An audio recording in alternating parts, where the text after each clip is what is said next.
मुंबईत पावसाळी अधिवेशन सुरू असून या अधिवेशनात शिवसेनेचे आमदार संजय गायकवाड यांनी काल रात्री आकाशवाणी आमदार निवासातील कॅन्टीनमध्ये राडा केला असून निकृष्ट दर्जाचं जेवण दिलं म्हणून त्यांनी कॅन्टीन कर्मचाऱ्याला मारहाण केली आहे।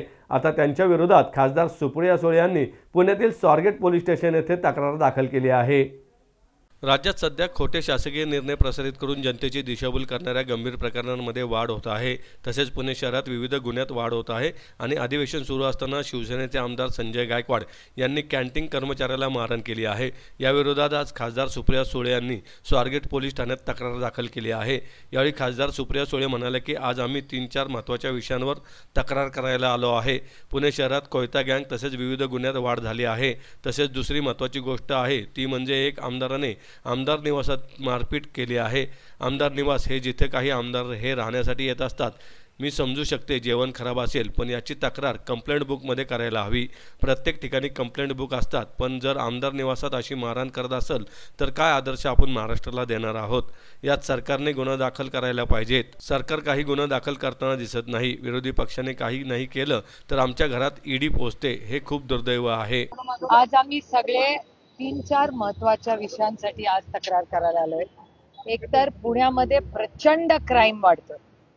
कोयता गँग असेल, गाड्या फोडा असेल, महिलांवर होणारे अत्याचार असतील, त्यात सातत्याने केंद्र सरकारचा डेटा असा सांगतो की महाराष्ट्रात क्राईम वाढतोच आहे, पण त्याबरोबर पुणे शहरातही क्राईम वाढतोय। ती एक पहिली आम्ही कंप्लेंट करायला आलोय।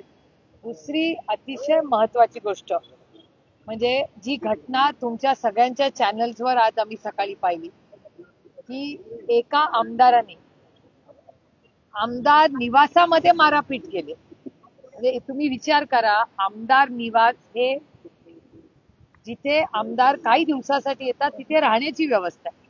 मी समजू शकते की जेवण खराब असेल, काय झालं असेल, तुम्ही कंप्लेंट बुक मध्ये द्या। प्रत्येक आमदार निवासामध्ये कंप्लेंट बुक असतं। असेंब्ली चालू आहे, तुम्ही तिथे जाऊन कंप्लेंट करू शकता। पण तुम्ही अशी जर मारामारी जर आमदारच करायला लागले आणि ते पण आमदार निवासात, काय आदर्श देणार आपण महाराष्ट्रामध्ये। आणि प्रोएक्टिव्हली सरकार, माझी अपेक्षा होती सरकारने गुन्हा दाखल केला पाहिजे, पण सरकार काही गुन्हा दाखल करताना दिसत नाही। हे विरोधी पक्षाला केलं असेल, विरोधी पक्षाने काही नाही केलं तर आमच्या घरात ईडी आणि सीबीआय पोचते। यांनी मारामाऱ्या केली तरी साधा FIR पण होत नाही। त्यामुळे खूप दुर्दैव आहे।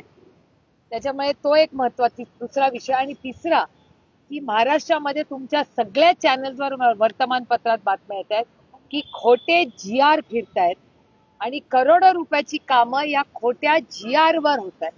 मग हा खोटा GR कोण काढतंय, त्याची इन्क्वायरी होतीये का नाही, ह्याच्यात हा पूर्ण मोठा स्कॅन्डल आहे। त्याची पारदर्शक इन्क्वायरी झाली। आमची अपेक्षा होती की महाराष्ट्र सरकारने स्वतः त्याची इन्क्वायरी लावावी। आम्ही 5, 10, 15 दिवस वाट बघितली, सरकारकडून कुठलीही हालचाल होत नाही।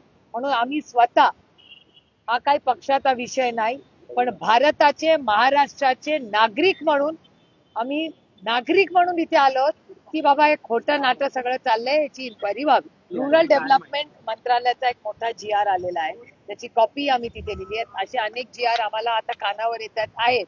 आमचा सरकार सार्वजनिक बांधकामचा एक आहे। त्याच्यामुळे या सगळ्या गोष्टींची पारदर्शक इन्क्वायरी माननीय मुख्यमंत्र्यांनी तातडीने लावावी ही विनंती करते। पोलिसांचं काय म्हणणं आहे, त्यांनी तक्रार पोलिसांनी सगळ्याची नोंद घेतलेली आहे आणि आता बघूया, ते आम्हाला म्हणलेत की ते आम्हाला माहिती काढून 2-4 दिवसात कळवतील। काही नाही झालं तर 8 दिवसांनी परत येऊ आम्ही। फॉलोअप घेणार? हो, अर्थातच फॉलोअप घेणार, घ्यावाच लागणार ना। गुन्हाच रजिस्टर करण्याची मागणी प्रशांत दादांनी केलेली आहे। 3 महत्त्वाचे मुद्दे मी पुन्हा रिपीट करते। एक, पुण्यामध्ये वाढणारी गुन्हेगारी, महिलांवर होणारे अत्याचार, हा पहिला मुद्दा। दुसरा मुद्दा, महाराष्ट्रात असणारे खोटे GR आणि त्या खोट्या GRच्या नावावर पैसे काढले जातात महाराष्ट्र सरकारकडून।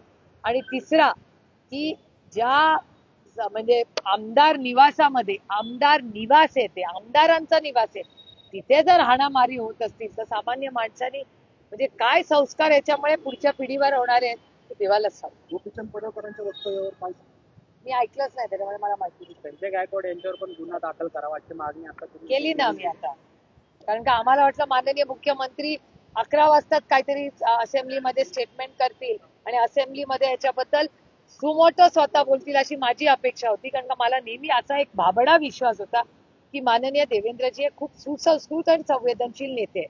आणि अशा बाबतीत त्यांनी स्वतः ओनरशिप घेऊन महाराष्ट्रातला न शोभणारी जी घटना झाली त्याच्याबद्दल भाष्य त्यांनी 11 वाजता आल्या आल्या फ्लोअर ऑफ द हाऊस, मी तर म्हणते मीडिया नाही, त्यांनी असेंब्लीमध्ये बोलायला पाहिजे, विधान भवन मध्ये ऑफिशियल स्टेटमेंट करायला पाहिजे होतं की अशा गोष्टी कृपा करून करू नका आणि जर केल्या तर याच्यावर स्ट्रॉंग ऍक्शन होईल अशी माझी अपेक्षा होती. पण तसं न केल्यामुळे आम्हाला हताश होऊन आम्ही इथे आलेलो.